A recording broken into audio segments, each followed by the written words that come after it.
নমস্কার বন্ধুরা, রিতম পডকাস্টের আরেকটা নতুন এপিসোডে সবাইকে স্বাগত জানাচ্ছি। আজকে তোমাদের সাথে শেয়ার করতে চলেছি একটা বড়ই অদ্ভুত ঘটনা।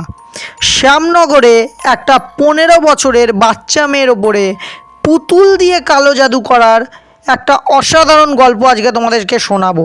তো যদি তোমরা আমার ভিডিও ফেসবুক থেকে শোনো অবশ্যই ফলো করে দিও, ইউটিউব থেকে দেখলে সাবস্ক্রাইব করতে ভুলো না। তো চলো আজকের গল্পটা শুরু করা যাক। তো গল্পটা আমাকে শেয়ার করেছে বিশু দাশগুপ্ত শ্যামনগর থেকে। দাদা যেভাবে গল্পটা মেল করেছে তোমাদের সামনে ঠিক সেইভাবে তুলে ধরার চেষ্টা করছি। আমার নাম বিশু দাশগুপ্ত, আমার বাড়ি শ্যামনগরের একটা ছোট্ট এলাকায়। ঘটনাটা আমার ছোট্ট মেয়ের সাথে ঘটে যখন আমার মেয়ের বয়স ছিল 15 বছর। ঠিক 2012 কি 14 ঘটনা। আমরা জয়েন্ট ফ্যামিলি ছিলাম, আমার দাদারা আমাদের সাথে থাকতো। আমার মেয়ের বয়স যখন 12 কি 13 সেই টাইমে আমার মা মারা যায়। বাবা অনেক আগেই মারা গেছিলো যখন আমরা ছোট ছিলাম। তো মাও মারা যাওয়ার পরে আমাদের যে বাড়ি আর একটা জমি ছিল সেটা নিয়ে আমার দাদার সাথে আমার কিছু অশান্তি লেগেই থাকতো। তো অশান্তিটা ধীরে ধীরে এক পর্যায়ে না মারামারির দিকে এগিয়ে গেল।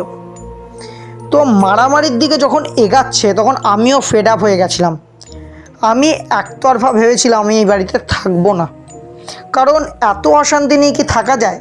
একটা ছোট্ট বাড়ি নিয়ে যদি এত অশান্তি হয়, আর আমার মেয়েও তখন বড় হচ্ছে, সেহেতু আমি আমার যে দাদা তার সাথে মিটমাট করেছিলাম। তো ওরা বলেছিল আমরা একসাথেই থাকবো। কিন্তু আমার যে দাদার ওয়াইফ মানে আমার বৌদি, সে ওই আমাদের যে মিউচুয়ালি যে ডিসিশনটা হয়েছিল সেটাতে তার মত ছিল না। তো তারপরে আমার বৌদির সাথে আমার ওয়াইফের মাঝে মাঝেই অশান্তি লেগে থাকতো। তো একটা দিন এই অশান্তিটা এতটা দূর পর্যায়ে এগিয়ে গেল না, মারামারি হয়ে গেল আমার ওয়াইফ আর আমার বৌদির মাঝখানে। তারপরে আমি ডিসিশন নিলাম যে না, এইভাবে থাকা যায় না, আমরা আলাদা হয়ে যাব। তো আমরা আলাদা হয়ে যাওয়ার আগে না আমার বউ আর আমার বৌদির মাঝখানে একটা অশান্তি হলো। দুজনই দুজনকে অভিশাপ দিচ্ছে, অনেক নানান ধরন, যেমন হয় আর কি জয়েন্ট ফ্যামিলি থাকলে। তো আমরা আলাদা হয়ে যাই। আলাদা হয়ে যাওয়ার পর প্রায় 1-2 বছর ওদের সাথে আমার কোনো সম্পর্ক ছিল না। কিন্তু 1-2 বছর পরে ঠিক 2014-15 আমার মেয়ের বয়স তখন 14-15 ওরকমই হবে। তো সেই টাইমটাতে ঘটনাটা ঘটলো। একদিন হঠাৎ করে আমার বৌদি আমার বাড়িতে আসে। বাড়িতে এসে একদম আমার পা হাত পা ধরছে। আমি বলছি যে তুমি আমার থেকে বড়, এগুলো করো না। তো আমরা সবাই মিলে গল্প গুজব করলাম, আমার দাদাও এসেছিলো, আমাদের মধ্যে আবার সম্পর্কটা ঠিক হয়ে গেল। যাওয়ার আগে আমার বৌদি আমার মেয়েকে একটা পুতুল দিয়ে গেল। তার আগে বলি, আমি যে বছর বৌদি এসেছিলো না তার 2 মাস যেদিনটা বৌদি এসেছিলো তার 1 সপ্তাহ আগেই আমি একটা বাড়ি কিনি। আমার নিজের রোজগারে আমি একটা সরকারি চাকরিজীবী মানুষ, তো আমি একটা বাড়ি কিনি। সেই টাইমে আমার মেয়েকে উনি একটা পুতুল গিফট করে। তো আমার মেয়ে পুতুল পছন্দ করতো না। প্রথম ডাউট এখানে, পুতুল পছন্দ করতো না। কিন্তু আমার বৌদি যেটা দিয়ে যায়, আমার মেয়ে পুতুলটাকে না হাত ছাড়া করতো না। কেউ ধরলে রেগে যেত, আরও নানান কিছু। পুতুলটাকে নিয়ে কেউ কিছু বললে একদম ব্যাস, তার একদম সে রেগে গিয়ে বোম হয়ে যেত। তো গল্পটা শুরু হয় ঠিক 2015 লাস্টের দিকে। ঠিক আছে, 2015 লাস্টে ঠিক ডিসেম্বর মাস 2016 পড়বে এরম টাইম। আমাদের যে বাড়িটা আমি কিনেছিলাম না, সেখানে 2টো রুম ছিল। একটাতে আমি আমার ওয়াইফ থাকতাম, একটা বড় ডাইনিং ছিল নিচে, আর আমার মেয়ের রুম ছিল ডাইনিংয়ের পাশে। আর ওয়াশরুমগুলো পুরো আলাদাই ছিল। তো আমি একদিন ঠিক রাত 1টা বাজে আমি ওয়াশরুমে যাচ্ছিলাম আমার মেয়ের রুমের পাশ দিয়ে। একদম মেয়ের রুমের অপোজিটেই না আমাদের ওয়াশরুমটা ছিল। আমি আমার মেয়ের রুম থেকে একটা বাচ্চা মেয়ের হাসির আওয়াজ শুনতে পাচ্ছি। তো আমি প্রথমে ভাবলাম হয়তো কানের ভুল। তো আমি যখন ওয়াশরুমে ঢুকলাম, গেটটা আটকালাম, আমি স্পষ্ট শুনতে পাচ্ছি একটা বাচ্চা মেয়ে কখনো কাঁদছে কখনো হাসছে।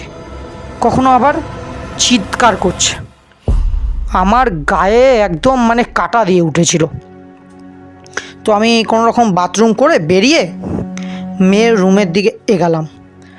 গেটটা যখনই খুললাম না, আওয়াজ বন্ধ। আর গেট খুলে যে জিনিসটা আমি দেখলাম, জানি না কেন সেদিনই আমার ডাউট হয়েছিল। আমার মেয়ে শুয়ে রয়েছে আর ওই পুতুলটা না একদম বসে রয়েছে পাশে। তো আমি বললাম হয়তো মেয়ে রাতে খেলছিল, ঠিক আছে। আমি রুম থেকে বেরিয়ে আমার রুমে গেলাম। রুমে গিয়ে ঘুমিয়ে পড়লাম। সেদিন আর ওরকম কিছু হলো না। সকালবেলা আমি মেয়েকে জিজ্ঞেস করলাম, ও স্কুলে যাচ্ছিল, তো আমি জিজ্ঞেস করলাম, কিরে তোর ঘর থেকে রাতে আওয়াজ আসছিল, তুই কি রাতে ঘুমাস না নাকি? ও বলল, না বাবা, আমি তো ঘুমিয়ে পড়েছিলাম কালকে তাড়াতাড়ি 10:30টার মধ্যে। আমি বললাম আচ্ছা ঠিক আছে। তারপরে আমার মেয়ে যে কথাটা বললো না, সেটা হয়তো সেই টাইমটায় আমি মজাকে নিয়েছিলাম, কিন্তু তারপরে পুরো ক্লিয়ার হয়ে গেছিলাম। আমার মেয়ে আমায় বলেছিল হয়তো আমার যে বন্ধু আছে সে হাসছিল। আমি হেসে বললাম, কোন বন্ধু? বলল, কেন, এই যে পুতুলটা জেঠিমা দিয়ে গেছে। আমি বললাম, তুইও যেমন তোর বন্ধুও তেরম। বলে আমি কাজে বেরিয়ে গেলাম, আমার ওয়াইফও কাজে বেরিয়ে গেল, আর আমার মেয়ে স্কুলে চলে গেল। তো সেই দিন রাতে আমরা সবাই খাওয়া দাওয়া করে যে যার রুমে চলে গেলাম। জানি না কেন সেই রাতে না আমার ঘুম আসছে না। ঠিক 12:30 একটা অবধি আমি মোবাইল টোবাইল দেখছিলাম, আর আমার মনে হচ্ছে আমাদের রুমটা, আমি আগেই বললাম আমাদের রুমটা ওপরে, মেন রুম নিচে, নিচেই ওয়াশরুম টশরুম আছে। আমার মনে হচ্ছে নিচে না কেউ হাসছে, খিলখিল খিলখিল করে হাসছে আর দৌড়াদৌড়ি করছে, মানে বাচ্চারা যেমন খেললে এমন হয় না, ওরকম। তো আমি নিচে গেলাম দৌড়াতে দৌড়াতে। আমার মনে হলো মেয়ে এত রাতে কী করছে। নিচে গিয়ে দেখলাম করিডোর পুরো ফাঁকা, অন্ধকার। তো আমি ঘুরে আমার রুমে ঢুকতে যাব, আমি ফিল করলাম কেউ একটা হামাগুড়ি দিয়ে ঠিক নিচ দিয়ে বেরিয়ে গেল। আমি তাকাতেই কেউ নেই। আমি আমার রুমে ঢুকে গেলাম। ঢুকে ঘুম আসছে না। তো আমি যেই রুমে থাকতাম ওই পেছনে আমাদের একটা ছোট্ট বাগান মতো ছিল, আমি ওই দিকে একবার তাকালাম। তাকিয়ে দেখলাম একটা খুব ছোট্ট বাচ্চা মেয়ে, কত হবে 7-8 বছর, একদম ছোট্ট। মানে সে না আমাদের বাগানে কিছু ফুল গাছ লাগানো ছিল, ফুল গাছের সামনে পাগুলোকে গুঁটো করে বসে রয়েছে আর ফুল গাছগুলোকে দেখছে। আমি না অনেকক্ষণ তাকালাম, তাকিয়ে ভাবলাম এত রাতে একটা বাচ্চা এখানে কি করছে। আমি না একটা জোরে চিৎকার করলাম, এই কে রে, কে ওখানে? মেয়েটা কোনো উত্তর দিল না। আমার ওয়াইফ তখন উঠে পড়েছে আমার গলা শুনে, বলছে কী হয়েছে? আমি বলছি দেখো না, একটা বাচ্চা মেয়ে আমাদের ফুল গাছের সামনে বসে রয়েছে। আমার ওয়াইফ আবার বলল হয়তো চোট্টর নাকি। আমি বললাম জানি না। এইবার আবার একটা চিৎকার দিলাম, কিরে শুনতে পাচ্ছিস না? কে তুই? কোথায় থাকিস? এই কী হলো? এইবার মেয়েটা আমার দিকে তাকালো, আর আমি যেটা দেখলাম ওই রকম ভয়ানক আমি দেখিনি। আমার মেয়ে যখন ছোট ছিল, তার বয়স কত 7 বছর হবে, ঠিক সেই ফেসটা, ওই মেয়েটার ফেস আর আমার মেয়ের ফেস এক। আমি দেখে জাস্ট থমকে একটা চিৎকার দিয়ে বললাম আমার ওয়াইফকে আঙুল দেখাচ্ছি। আমার ওয়াইফ তখনও খাটে শুয়ে রয়েছে। দৌড়ে গিয়ে জানলার দিকে তাকাতে আমার ওয়াইফ বলল, কই কেউ তো নেই, কাকে দেখেছো তুমি? আমি হামাগুড়ি দিতে দিতে জানলার দিকে তাকিয়ে দেখলাম বাগানটা পুরো ফাঁকা। আমার ওয়াইফ বলল, তোমার মনে হয় কাজের খুব প্রেশার, তুমি ঘুমিয়ে পড়ো।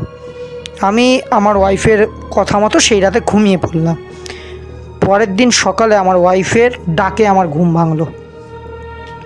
আমি গিয়ে দেখলাম আমাদের ফুল গাছগুলো একদম মানে কেউ পচিয়ে দিয়েছে, এবং কালো হয়ে একদম রস পড়ছে ফুল গাছগুলো দিয়ে। আমাদের গোলাপ গাছ ছিল, গাঁদা গাছ ছিল, তো সব একদম না নষ্ট হয়ে গেছে। তো সেই দিনের পর থেকে ঘটনাটা রানিং হলো। আমাদের সংসারে এত বছর কিছু হয়নি, কিন্তু আমার দাদা আর বৌদি আসার পর থেকে ঘটনাটা বাড়তে থাকে। কিচ্ছু একটু এদিক ওদিক হলেই না আমার ওয়াইফ আর আমার মধ্যে খুব ঝামেলা লাগতো। এমনকি 2-1 বার আমার ওয়াইফ আমাকে ছেড়ে আমার মেয়েকে নিয়ে শ্বশুরবাড়ি চলে গেছে, কিন্তু সেই টাইমেও মেয়েকে নিয়ে যাওয়ার সময় মেয়ের হাতে ওই পুতুল ছিল। তো আবার ঠিকঠাক করে আমি আমার ওয়াইফকে নিয়ে এসেছি। তো দিনটা আমার মনে আছে, যেদিন সবথেকে সাংঘাতিক ঘটনা ঘটেছে। শনিবার আমি দুপুরবেলা শুয়ে রয়েছি, আমি আমার ওয়াইফ, আমার সেদিন অফিস ছুটি ছিল, আমার ওয়াইফেরও ছুটি ছিল, কিছু একটা অকেশান ছিল, অত আমার মনে নেই, বাট কিছু একটা ছিল যেদিন আমাদের দুজনেরই অফিস ছুটি। মেয়ে হাফবেলা এসে খেয়ে দে ও রুমে ওই পুতুলটাকে নিয়ে খেলছে। তো আমার ঘুম আসছে না, আমি আমার ওয়াইফকে বললাম তুমি ঘুমাও, আমি একটু মেয়ের সাথে গিয়ে খেলা করি।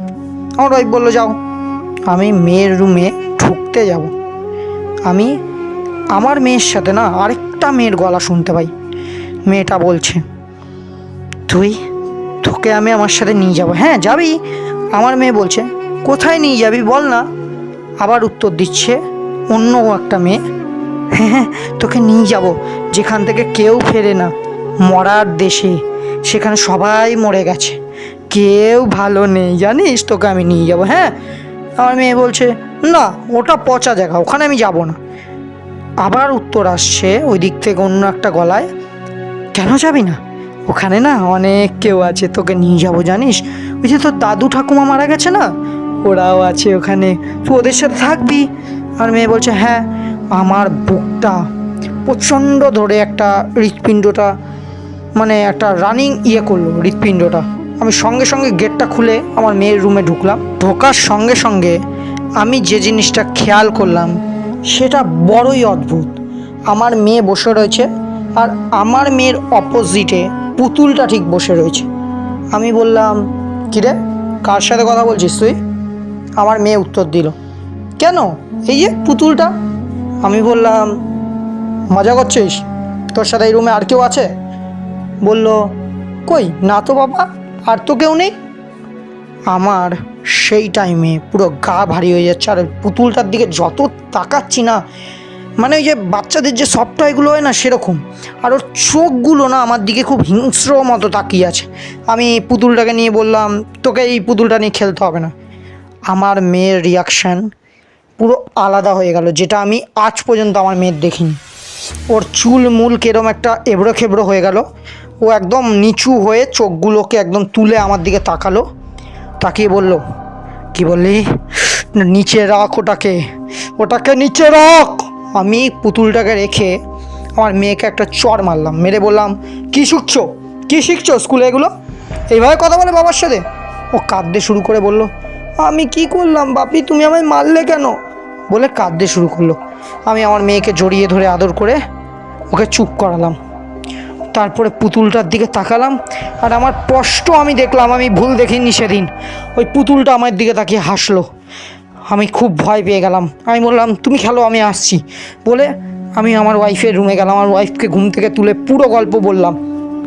আমার ওয়াইফ বলল তুমি বেশি চিন্তা করছো, এরম কিছু না। আমিও ভাবলাম যে চল ঠিক আছে, হয়তো সত্যিই আমি বেশি ভাবছি। তো সেই দিন কিছু আর হলো না।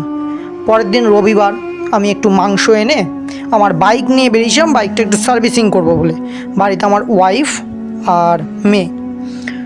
তো আমি বেরিয়েছিলাম ঠিক 10টার সময়, বাড়ি ঢুকেছিলাম 12টার সময়। বাড়ি ঢোকার পরে না আমি যেটা দেখলাম, আমি খুব অবাক হয়ে গেলাম।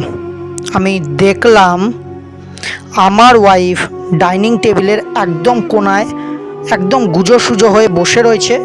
ওর চোখের দিকে তাকিয়ে আমি স্পষ্ট বুঝতে পারছি ও খুব ভয় পেয়ে রয়েছে। আমি ওকে বললাম কী হয়েছে তোমার?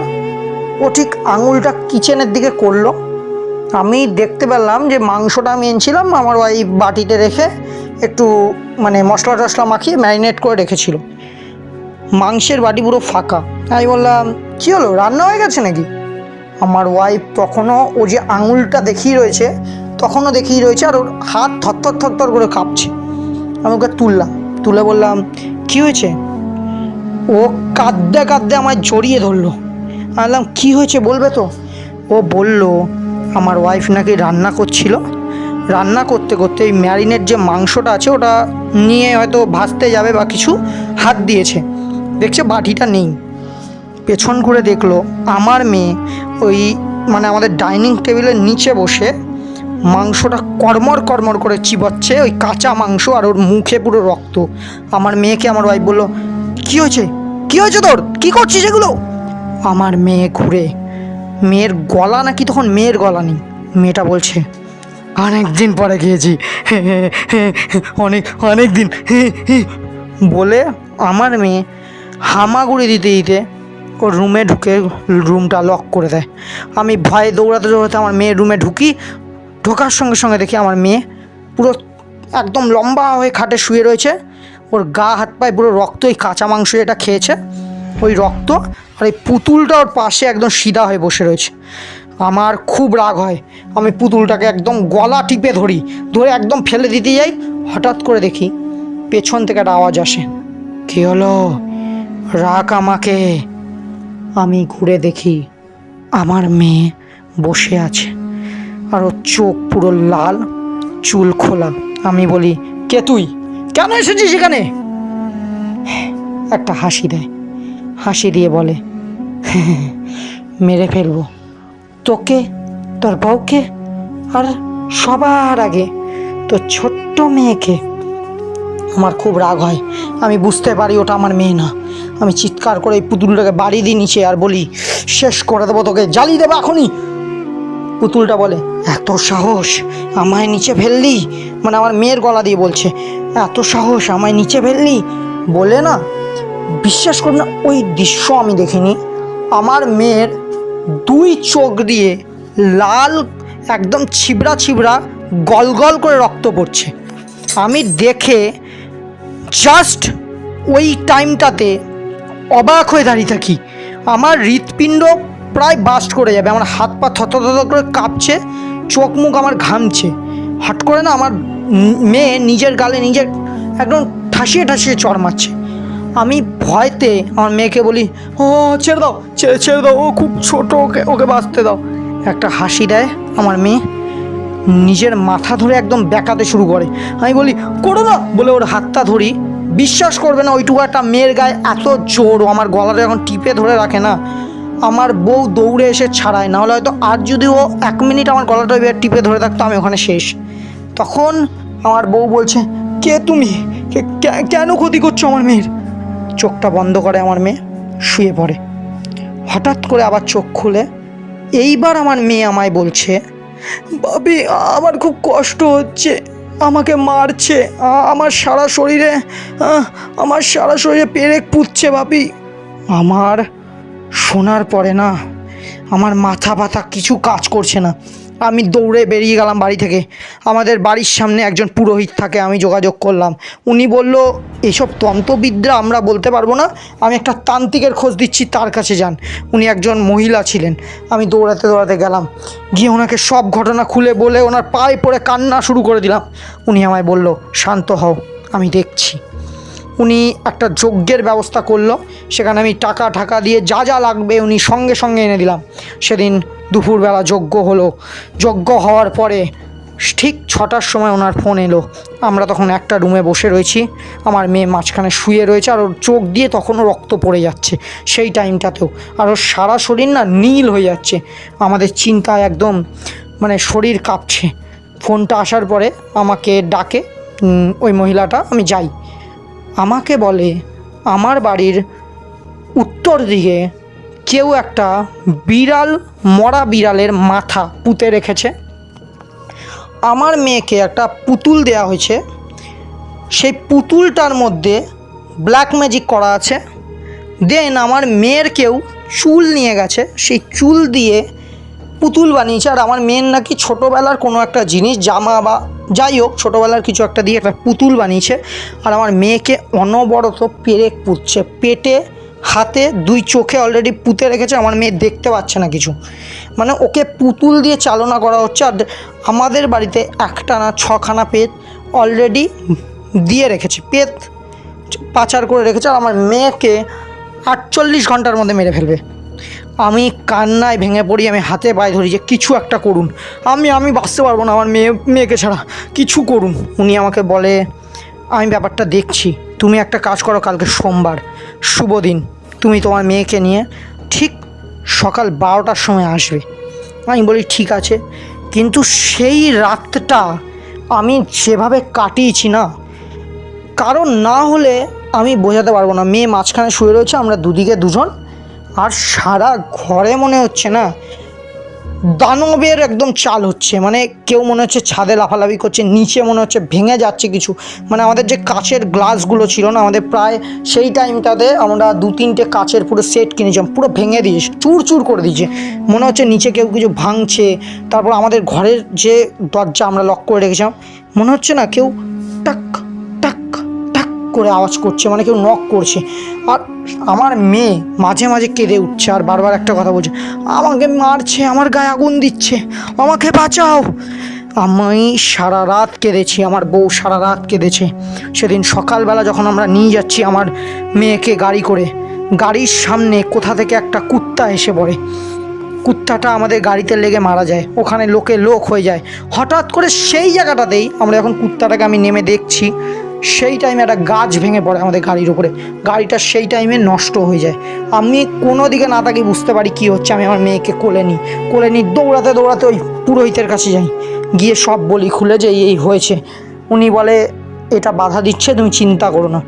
তো উনি কিছু মানে যেমন কালো জাদু হয় তেমন তো ভালো জাদু হয়, উনি কিছু টুকটাক করে না আমার মেয়ের মধ্যে যে শয়তানটা করেছিল, আমি নাম নিচ্ছি না, যে জানোয়ারটা আমার মেয়েকে এরম করেছিল, সেই জানোয়ারটাকে নিয়ে আসে। সেই জানোয়ার পুরোহিতটা বলে, পুরোহিতটা না, এরা তান্ত্রিকটা আমাকে বলে তোর মেয়েকে মেরে ফেলবো, অনেক টাকা দিয়েছে উনি। এবার উনির জায়গায় আমি নামটা নিলাম না, তো তোমরা বুঝে নাও এটা কারা করতে পারে। তো এরম বলেছে, তোমরা তো বুঝতেই পারছো পুতুল যারা দিয়েছে তারা করেছে, কিন্তু নামটা আমি মেনশন করলাম না। তো বলছে উনি অনেক অনেক অনেক অনেক টাকা দিয়েছে, আমি যা ক্ষতি করব না তোদের শেষ করে দেবো। কিন্তু সত্যি কথা বলতে এইটা হয়তো এক জায়গায় সত্যি কথা, এই যে ব্ল্যাক ম্যাজিকের শক্তি ভালো জাদুর থেকে অনেক বেশি। তান্ত্রিকের সাথে তান্ত্রিকের ঝগড়া হচ্ছে, মানে আমাদের যে মহিলা তান্ত্রিক উনি বলছে ওকে ছেড়ে দে, তুই এরম করিস না। আবার ওই ব্ল্যাক ম্যাজিক করা যে বাজে তান্ত্রিকটা, ও আবার আমাদের তান্ত্রিককে বলছে তোর যত ক্ষমতা আছে তুই লাগিয়ে নে, তুই এই মেয়েটাকে বাঁচাতে পারবি না। লাস্টের সত্যি কথাই এটা, উনি প্রায় 1-2 ঘন্টা ধরে চেষ্টা করছে, আমার বাড়ির পেত কাটানোর চেষ্টা করছে, পেত না আমার বাড়িতে দানব পিশাচিনি সব পাঠানো হয়েছে, মানে আমাদেরকে পুরো শেষ করে দেবে এরকম একটা ব্যাপার।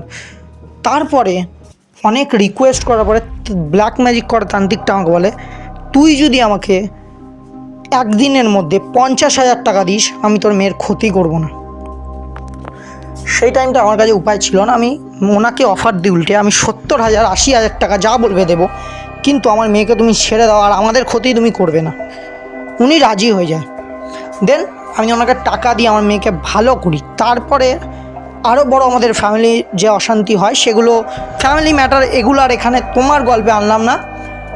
আমার মেয়ে এখন সুস্থ আছে। সেই টাইমটা আমার মেয়ের যা ক্ষতি হয়েছে চোখের, আমার মেয়েকে তার জন্য লেন্স পরতে হয়, চোখের চশমা পরতে হয়, সরি, যাই হয়ে যাক আমার মেয়ে এখন সুস্থ আছে।